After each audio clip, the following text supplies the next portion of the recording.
Enjoy. 4, 3,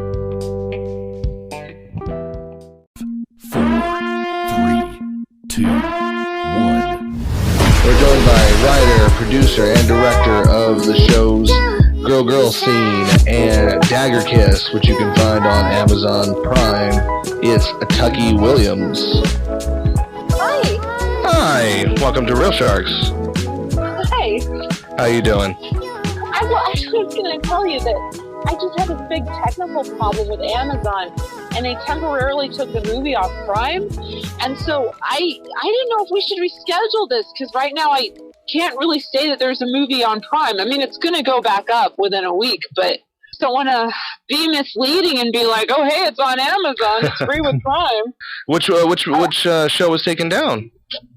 Oh, it's not taken down. It's just the Dagger Kiss movie, the sci-fi fantasy is they just made it so that it wasn't free with Prime because they said the captions weren't in English. All of a sudden, they decided the captions weren't in English, and so I was fighting with them. I was like, well, they've been in English this entire time, But So, how are you doing though?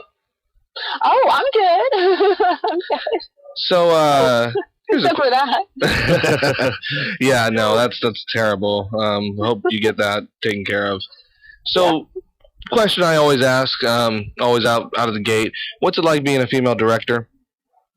Oh, horrible. It's a nightmare. You think it's horrible, eh? Yeah, it's a nightmare. I mean, most people have a serious problem with it, and then so you've got to find people who do have a problem with it, and then you just got to weed out the ones who secretly have a problem with it. But a lot of people have a major problem with it. Yep. That's really interesting because I have a couple questions here. One of my questions I was going to ask is, have you ever been basically turned down for one of your projects? Like someone was like, no, absolutely not. Has that ever happened to you? Well, I'm in charge of all my projects, so I can't really turn myself down. But I mean, like from a studio standpoint. Well, I haven't worked with a studio either. I've been in charge of my own distribution all the time. But it's interesting because I have the name Tucky, and so I'll send emails, and then they'll be pretty great and pretty helpful. But as soon as they figure out I'm a girl, like the tone changes completely. It's like, wait, what? For real? Is this really happening? So you think there's a industry bias? I think there's a bias everywhere. It's just everywhere I've gone, it's been that way. And there's only one job I ever had where there wasn't a bias, and people, hear me out on this. It was when I worked at Victoria's Secret. And everybody thinks, oh, that's because it was ladies and it was wonderful. And no, the reason is because it was all women, and it was like Glengarry Glen Ross. It was cutthroat. Everybody was working as hard as they could to sell as much as they could, and it was a pure sales environment. There wasn't any room for ego. There was no, oh, she's better than I am, and I'm not getting enough credit. It was all women, so there was no sexual harassment, first off. But then the other thing is it was all business. There was no room for infighting or anything like that. So that was the only job I've ever had where there wasn't a problem. So you've done the series Girl Scene and Dagger Kiss, of course, as you were just saying. What inspires you to take those kind of projects on? Like what drives you to make those? Well, at first it was a desire to see the kind of show that I wanted to see that just wasn't out there. That's what started originally. But then this wonderful thing happened, which was that all these people started writing to me and saying how positively the show had affected them and changed their lives. And so then the mission truly became affecting positive change in the world and helping women, helping men too. I mean, first, men are being helped by this too, which is great. And, young women who don't have any role models to look up to, and people who are isolated everywhere in the world. And then, the next chapter is that now it's moved on, so it's not just in the gay community that's watching it. It's a worldwide community of men and women and all types of people who get to enjoy it, and that's incredibly gratifying, too, to know that everybody is getting something good out of it. I actually just finished watching Dagger Kiss the other day, and I wanted to ask, what was the motivation behind writing this? Because I noticed a lot of fantasy stuff in there, kind of more from the female perspective. Well, it was kind of, it was so many different things, but, you know, the way I would describe it to people is what would happen if one of these fantasy series, the hero just, like, got eaten by a dragon, and the supporting female characters had to take over. And, you know, no one's ever done that before. No one's ever had a fantasy series where it's two women running around making everything happen and saving the world. No, and I get that. And, you know, and how you ended the first season, I liked and kind of made me ponder. I mean, are you going to write a season 2? Well, I made the movie, so the movie's sort of a follow-up, and they just kind of go on another adventure. You got a big fan over here with him. He's watched it all week. And I started watching it on Monday, and I finished on Tuesday. And I mean, man, okay, this was pretty good. I kind of liked both your characters. You playing the Arnid. I actually thought that was really interesting to see like somebody coming from a different world into the actual world and kind of wandering and like, trying to figure things out. Oh, thank you. Appreciate that. Thank you. I loved playing that character. That's my favorite character I've ever played. Do you enjoy acting more than directing? Oh, sure. Directing is just something I sort of had to do and fell into. It was not something I wanted. Acting was what I originally wanted to do, and then acting and writing, those were my two passions. And then I became a producer, and then after a while, it was just like everything just went more smoothly if I was the one in charge, so I became a director. That's always a good thing to do, is just, you know, do it yourself. Anything worth doing is always worth doing right. Yes, very much so. So, I mean, yeah, I have wonderful people helping me out, though. I have, like, my best friends in the world helping me out, so I couldn't do it without them. What films inspire you? Like, what are some of your favorite films? Films that you say, you know, I'll pop that in, and that's something that gets me going again and gets me motivated. Like, what's your favorite movies? I mean, my favorite movies are so many. I think my favorite movie is Jackie Brown. Oh, I love that film. I also really like. Yeah, that's my pick. I also really like Casino, Aliens with an S, the second one. My favorite movie of all time is Casino, actually. What is? Casino is my favorite movie of all time. Casino? Yes, that's my favorite movie of all time. Oh my God, there's another person. Yeah. Yep, that's my favorite film. Oh my God, I'm so happy. I've never met anyone who said Casino was like even in their top 5. Oh no, I love that film. Yeah, no. Oh my gosh, this is so great. Yeah, I love that movie. So what do you like about it? I've never talked to anyone. I mean, most people you talk to haven't really even heard of it. Well, what I like about Casino, getting really technical into it, is I like the rise and fall story. I love that. I love that dynamic of a movie that takes its time to show you the development of the characters. But not just that, the cinematography and the acting of that in that movie is just brilliant. I love, because a lot of times in movies I see a lot of quick cam cuts where it's, you know, you'll show this person's face and cut over to this person's face. And sometimes I think that gets old to me. It's one of my pet peeves with films. But with that movie, like especially when they're in the desert scene, that's one long shot of them just acting and riffing and just going with each other. And Robert De Niro and Joe Pesci are just two of the all-time greats, and they just deliver so hard in that movie. Yeah. Yeah. What do you like? Yeah. Oh, well, I like Sharon Stone. Yeah, Sharon Stone's performance awesome. And her character. I just love what Scorsese did with it. It's just, I just like going on that adventure with them through Las Vegas. Yeah. And he's so able to bring it to life. And every time I watch that movie, you find something new that he did. Exactly. I feel like he's sort of, like I love the way he's infatuated with bad taste. And there's so much bad taste in this movie that you can really have fun with it, like that house that they live in. Oh, my God. Yeah. But I swear, every time I watch it, there's something new. And, of course, my favorite scene is the grass throwing scene. Oh, yeah. Was she I remember that scene where she comes crashing into the house, basically. Yes, and they call the police. Yes. And she's just actually tearing up the grass and throwing it at him. And then she's in there, and then he's out there talking to the cop. And he says the cop says he has a kid on the way, and Ace just, like, puts a cigarette in his other hand and shakes the guy's hand, and it's just like, oh, my God. Yeah, this is such a mess. It's a classy people film. Are so messed up. And people, you know, it's so classy, and people love, people honestly say Goodfellas is the greatest mob film, but personally, I think it's Casino. In my overall opinion, I tell people Casino, I think, is personally better than Goodfellas. just an I'm acting so basis. glad. I really thought I was the only one. Absolutely not.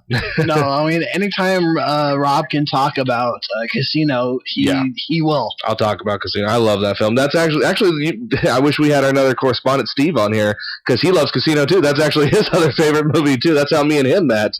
Is because he was like, yeah, I love Casino. I was like, oh my god, that's your favorite movie? He's like, yeah. Oh my gosh, this is so great.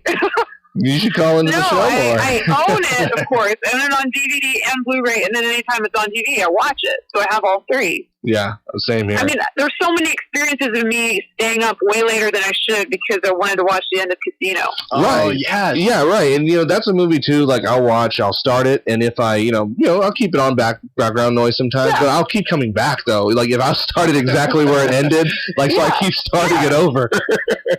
Just so I get to finish it. I have it memorized, I think. I just quote it all the time. So do you see maybe doing He's been following me. That's, I think, my favorite line. If you guys could walk me out, that would be great because he's been following me. So do you see yourself maybe doing a mob film in the future? Maybe a female mob film? No. I couldn't do that. I would act in one. I've never written any kind of crime drama. Why not? I think you'd be good at it. I don't. I like fantasy. I like fantasy and science fiction. Hey, have you seen what was the movie with Will Smith, Squid?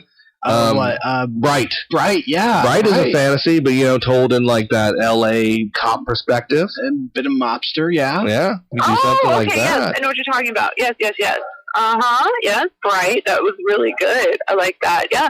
I mean, a lot of it's when you have this ultra low budget filmmaking, there's a lot of limitations. So, I mean, I'm trying to think right now. In my head, I'm already producing a mobster movie, and I'm just already racking up the cost of everything. So, what are some of your projects? If you want to share with us, what's some of your new up and coming projects?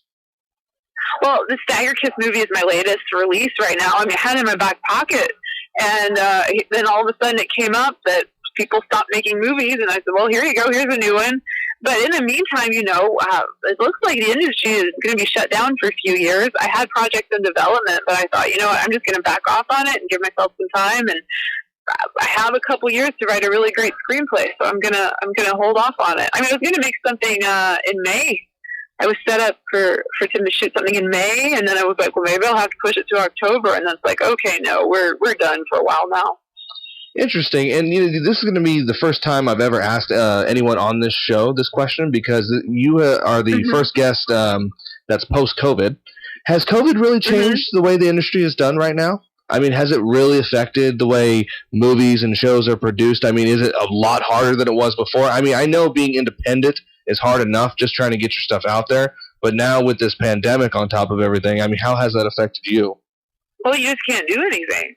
You can't be in a room with anybody, and all these sets are really close quarters. You'll have 12 people in one tiny room, and you just can't do it. Period. It's just shut down. I know they started it up recently, but it didn't go well because Robert Pattinson caught the virus because they first started production on Batman.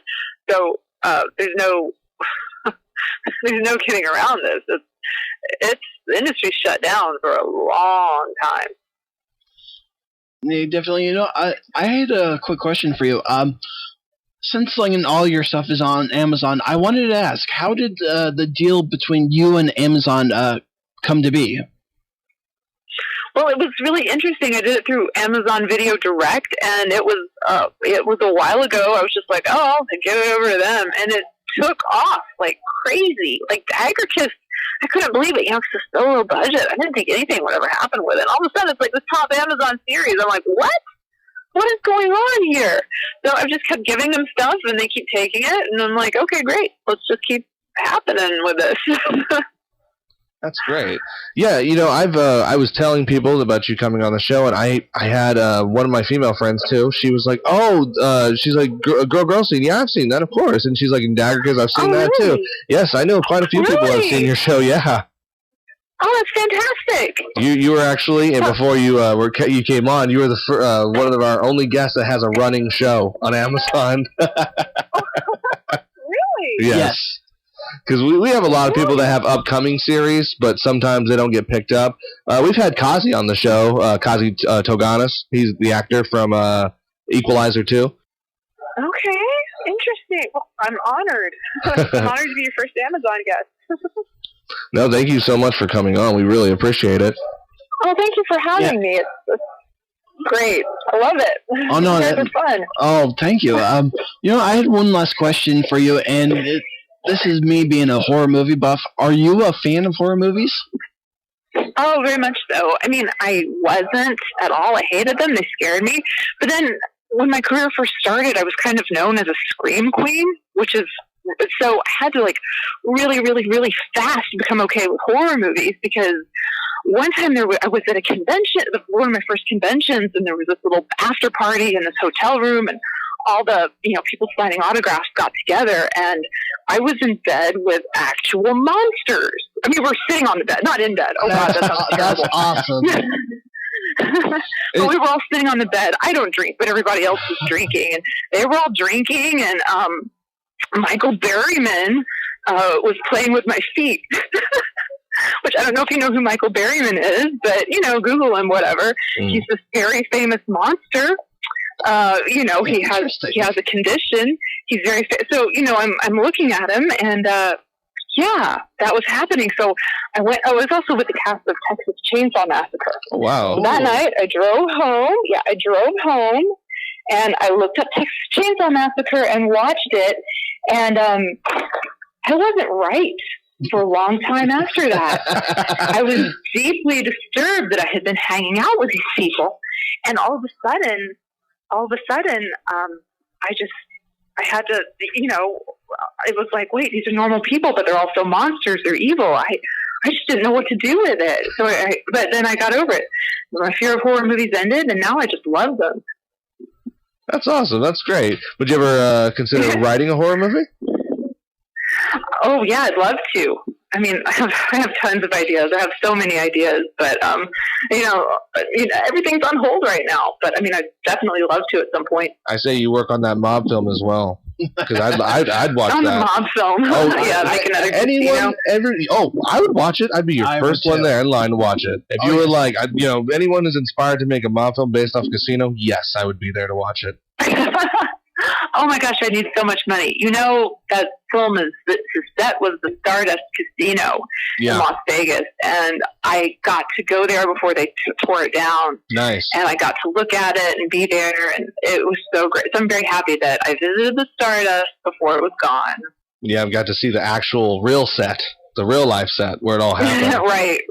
Yeah, they called it the Tangiers, and then as his little nod to it being the Stardust, he plays the song Stardust at the end of the credits. Genius. Pure genius. Yes, genius. Even Robert De Niro's wardrobe in that film is great. I love all the suits that he has. Oh my God. Oh, they're amazing. Some of them were so terrible. They were so expensive, but they were so terrible. And the real guy dressed just like that. You did? Just like that. Yes. I off the top of my head, I do not remember what the real guy Ace is based off, but yeah, the real guy Ace is based off looked just like that. Exactly. When he showed up for court, like in the movie, he was in that yellow suit that he was. Get out! Yeah, no, it's you can find it on I guess Las Vegas news when they were covering it. Yeah, you can see all these suits and everything that he has on. It's great. But that's so cool. I think that's awesome though, and I really think that's awesome that you think Casino is so amazing. Because, like I said, I haven't met anybody besides my buddy Steve on this panel that loves Casino as much as I do. That's so great. Yeah, I know. I think you just became like Rob's new favorite. Oh yeah, you just became my new number one. I just became my new number one fan here. But we appreciate you coming on, Tucky, so much. Thank you. Oh my gosh, it's been a pleasure. Yeah, you should definitely call us back and we can come on again sometime. It was definitely fun having you. Oh yes. Yeah, it was definitely fun. All right, I'm going to have to watch Casino tonight because we've been talking about it so much. Hey, we can do a Casino special. You can join us and we can break down that movie and review it together. Oh, I would be so there for that. I will contact you then. Oh, yes, I would be so there for that. Okay. Like I said, I know every single line. I have it memorized. All right, we'll definitely be in touch then. Okay, great. Well, you guys have a great night. You too, Tucky. All right, talk to you later. Bye-bye. Bye. Bye.